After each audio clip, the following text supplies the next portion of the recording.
Governor Newsom has made California the first state to ban school rules requiring parents to get notified if a child is dabbling in transformerism and decides to change their pronouns. Sheesh. All right. Now, if you guys didn't know, in Escondido recently, there was actually a couple teachers, Escondido here, not too far from where I'm at, who actually sued the school district because the school district would tell them that they had to use the assigned name and pronouns at birth when talking to the parents and continue to using the preferred pronouns in the school with the students, basically forcing the teachers to violate their own code of ethics of lying to the parents, okay? Unfortunately, our goober governor, Governor Newsom, has made this a law in California. California became the first U.S. state to bar school districts from requiring staff to notify parents of their children's gender identification change under a new law signed Monday by Governor Newsom. The law bans schools requiring teachers and other staff to disclose a student's gender identity or sexual orientation to any other person without the child's permission. Proponents of this legislation say it will help protect LGBT students who live in unwelcoming households, but opponents say it will hinder schools' ability to be more transparent with parents. More transparent with parents. Put the transformers in there. Yeah. So I think that parents should know what's going on with their kids. Hello. If your kid's showing up to school and all of a sudden they want to use opposite pronouns, they want to use a different name, you have the right to know, right?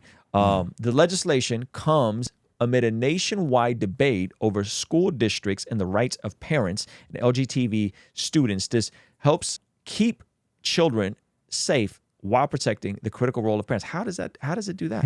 It protects the child-parent relationship by preventing politicians and school staff from inappropriately intervening in family matters and attempting to control if, when, and how families have deeply personal conversations. Okay, so at what point is this not okay? Is it the age? Is it like this is crazy? Is that a lot of policies are made just from completely different presuppositions. And so it's like the left are like, well, we don't want to interfere with a deeply personal matter. Right. And then the right, and also just even the middle at this point, are like, well, you guys are with my kids more than I'm with my kids. So like, I send them to you so that you can take care of them and report back to me to make sure I'm raising good kids. Yeah. And like and how what they do a majority of the day is how it influences what I do at home. And so I need to know what's going on. And so one is like, I need to be able to parent my kids really well. And the other one's like, well, I want you to parent your kids well. I don't want us to get in the way of that. Yeah. But in doing so, one side ends up being drastically wrong. This sucks for everybody. It really does. No, this sucks for everybody because think about this. Do you know how exhausting it is for you to put together, as a teacher, for you to put together a curriculum to teach children and then keep a tab to be like, okay, when I speak to their parent, I have to say this name. And then when I speak to them, I have to speak. You know they're going to mess that up. You know what I mean? And so it's like, and then the fact that it's put together with legislation, you know what it does? It renders people hopeless. It's similar with certain feelings about certain laws. You know what I mean? Because what happens is people are like, well, I'm not going to perform the surgery. You know what I mean? I'm not, in this situation, when it's a dire situation, I'm afraid of how it's going to play out, and I don't mean to compare it, but that's what happens with some of these type of laws, these legislations, not laws, these legislations where people they feel like their arms are crossed, and what ends up happening is no one does their job. No one learns. Yeah. I think this is going to get more parents out of the public school system. I think you're going to see a mass. It's already, this elementary school is closing down left and right where I'm at.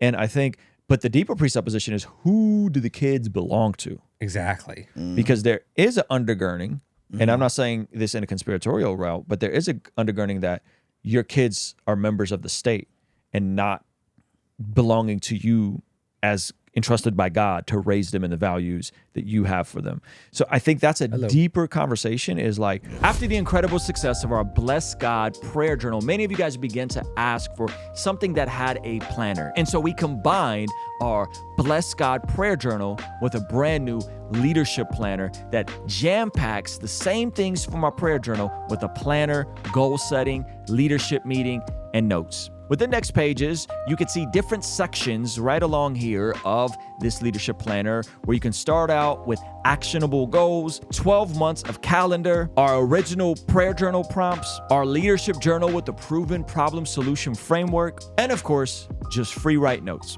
This leadership planner is based off of Matthew 25:14 through 30, which of course is the parable of the talents. The vision of the planner is to help you make the most of your time, talent, and treasure. Head over to blessgod.shop and get yours today. All right, I'll see you over there. Peace. Who do your kids belong to? Because if you think they belong to the state or to the collective good or to the community, well, then we're talking right past each other. Yeah. Right. It's like the conversation we had earlier about government. Like, what is the role of the government? Who do you think the kids belong to? So if you think the kids belong to everybody, well, then the kids can self-actualize and do anything they want to. Yeah. You know? It's also the government stepping in and saying that, like, oh, it's overthinking. It's like, well, now that we think about it, I don't know if I can trust just like two people to raise the future of America. Two people in each household, assuming that there's two people. There might even be one person.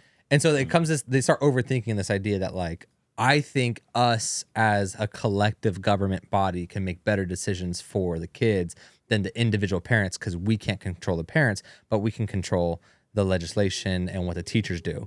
So I would rather us have a very strict standard of how we execute things. And this is like a steel man their argument, which I still think is wrong, which leads to, like, we own your kids, is that, like, oh, we want to protect the children, we want to protect the future of America, whatever. So we're going to create the rules that they need to operate within.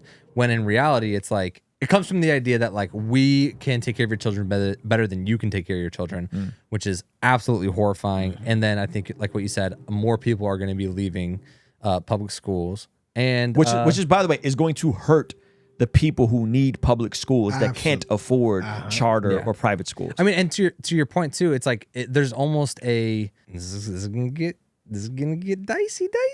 Go for but it.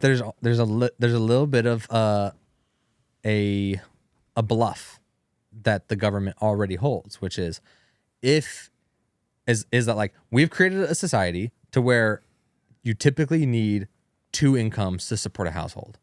Like, you cannot survive how boomers survived, right? Or boomers' parents survived and they were kids. You can't survive without being the extreme outlier. Yes. You know what I mean? You have to be phenomenal. Yeah. You got to be phenomenal to be Yes. able to have a parent stay at home and be the primary caregiver. Exactly. So both of you are going to have to go work. You and your wife are going to have to go work.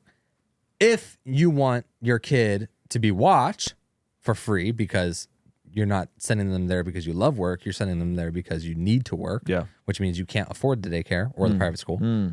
You also need to follow our list of healthcare. So this is the list of things that you need to treat your child with before they can even enter into our public premises. And then now you have a lot of okay, fine. Shoot, like, give them all the vaccines, do all the things. They get in the system, and now it's like, oh, well, thank you for having the kid in the system. Now we will control how much we report back to you. And so like, this is the logical progression of the public school system, which is like, like, if you're going to be under our care, then you have to do our health care. Well, if you're going to be under our health care, we need to be under our mental health care. And then we get to perceive what's best for the family. Well, to go even deeper, like, what was even the point of the school systems, depending on who you ask. If you're talking to Seth Godin, if you're talking to a Jordan Peterson, they have a way more sinister view of even the public school system and what was it intended to do in terms of more or less creating worker bees while the parents had to go work. And so now we got this just hyper consumption, hyper work environment. And it's crazy. Like, I couldn't imagine my kids spending their waking hours, respectfully, I know there's a lot of great teachers out there, but with a stranger, like, oh, totally. And with, like, dumb kids their own age. Yeah. In an environment that's completely, I have zero control over. Like, that's just scary, man. So yeah, I think this is a massive L for California. It's also creating a lot of hopelessness, because look at the rate of people wanting to get married in the future and wanting to have kids, or the idea that they might not even have any kids. Because they can't afford to get married. Yeah, there you go. Yeah.